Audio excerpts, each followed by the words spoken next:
Okay, so the learning targets this unit has been conic sections. The conic sections we focused on have included ellipses, which we'll talk about today. These are common mistakes from quiz 1, and hyperbolas, which were from quiz 2, which we'll talk about tomorrow. On number 1 here, you are told you got a vertice that is 7 to the left and at 3, and 7 to the right at 3. So that's telling us in our equation,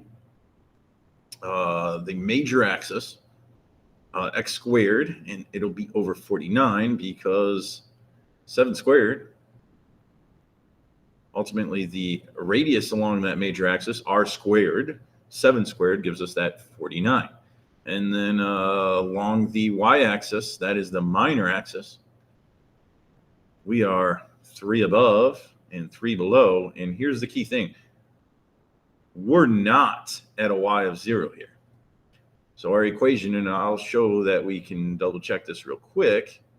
Our equation would be y minus 3 squared over 9, because 3 squared gives us 9. The radius along the minor axis, again, that's a 9, is 3 squared. Okay, and all of that ends up equaling 1. Okay. Next up, number 2, we struggle with focus questions, not from lack of focus, if you get the joke there. So the idea is, you know that f squared, so we have a focus at root 15, equals p squared, or the major axis. And right now, the focus, what we should understand before we even really start the problem, this is not an awesome graph, but I'm going to go back and show you Desmos at the end of this real quick. The focus is on the y-axis, 0 comma something. So we have the focus here and the focus maybe somewhere around there, okay? And then along the x-axis, co-vertices, okay, is their root 21 plus or minus. Positive root 21, 0, and negative root 21, 0. What we don't know is what are the vertices somewhere out past that focus. What are the y-axis vertices? So, as I already started there, the focus squared has to equal p squared, which would be the major axis. We don't know that, minus q squared. We do know that q squared would be the root of 21 squared. Okay. The mental math here gets pretty easy. Squaring a square root cancels, so we have 15 equals,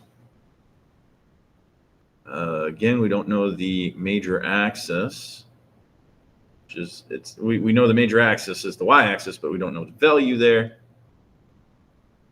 minus root 21 squared is just going to be 21. So we need p squared by itself. Opposite of minus 21 is plus 21. And we now know that 36 equals p squared. We have enough information to write an equation now. Okay, our minor axis slash x-axis, we have x squared over that 21 plus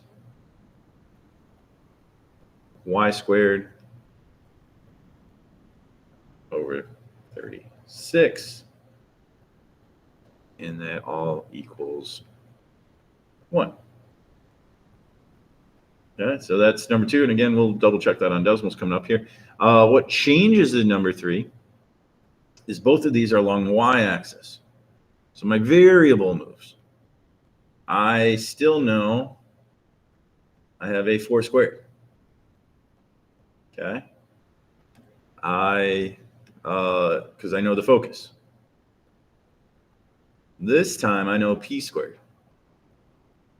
P squared would ultimately be root 15 squared. And then we have minus. I don't know the q squared.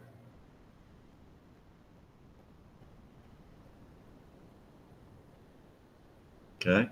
Mental math, once again, squares and square roots and all that. My bad. This should be a 2. I was actually skipping ahead. There's a 2 right there, right? 2 squared is 4. Root 15 squared is 15.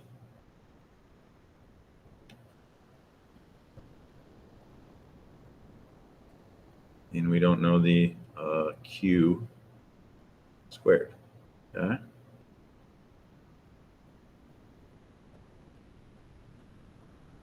Opposite of plus 15 is minus 15, so we get negative 11 equals that negative q squared. I want positive q squared. I change the sign on one side, or if I divide by negative 1 both sides, times by negative 1 both sides, 11 q squared. I now have enough to write my equation. It would be x squared. X is the minor axis over 11. The major axis we already knew would be along the y-axis, so we've got y squared over 15, and that all equals 1. Okay. Now the last part, number 4, the variables moved yet again. So the first time we did not know the major axis. The second time we did not know the minor axis, the q squared. Now we don't know the f. So we'll start off with, actually I'll start my work over here. We know f squared, though, has to equal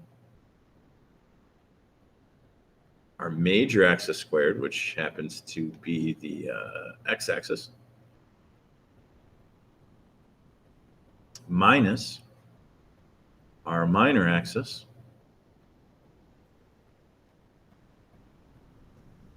pretty easy mental math. We know f squared has to equal 576. Square root both sides, 2 cancel out squares. And we know f is plus or minus 24, because the square root of 576 is 24. We're not completely done.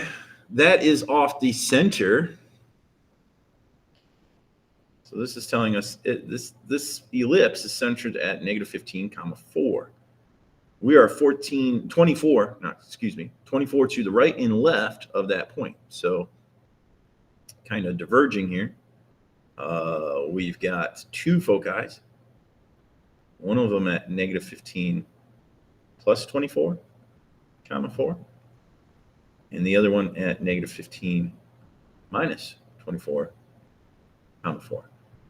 We do our mental math or grab a calculator, whatever. Negative 9,4. Positive 9,4. 24 minus 15 would be positive 9. There's more positives than negatives. And negative 15 minus 24 would be negative 39, 4. Okay, this is a very stretched out ellipse. Ultimately, the square root of 676 ends up being 26. Let's go check things out on Desmos. So we'll actually start with the orange one, which is number 4, and we'll work backwards. How about that? Okay. Very clearly, you can see very horizontally stretched. Negative 15,4 is approximately there. There's 24 to the left, just shown right there. There's 24 to the right. Ultimately, that would be 9,4. And negative 39,4 are the foci in number 4. We go look at number 3. Let's go home, zoom in. Cool, got it. There's our foci. Wherever the foci are, ultimately the square root of negative 15 and square root of 15 apparently is negative 3.837, the other number. And then there's the square root of 11. So 0, root 11 and 0, negative root 11 for number 3. Number 2, we started out, all right, the foci are on the y-axis. That makes it the major axis. Ultimately, the ellipse root 36 is 6 So 0, 6, and 0, negative 6. Again, we know the foci is along the major axis. And then lastly, the very first problem, clearly centered at 0, 3. If I would make that a plus, that is not what you get back in number 1. So again, if you're unsure, double check things on Desmos. Very clearly, the sign of the y there is it's y minus 3. Okay, because that's y minus k, and ultimately our k is positive. You substitute a positive in, or you think, hey, I'm at 3. How do I get back to the origin? I subtract 3. Okay, if I put a plus in, I do not. I repeat, do not get the original graph. So there's Desmos, hopefully helping you out some. Hopefully this all helps prepare for the upcoming test. Please spend the rest of the time in the hour working on the review.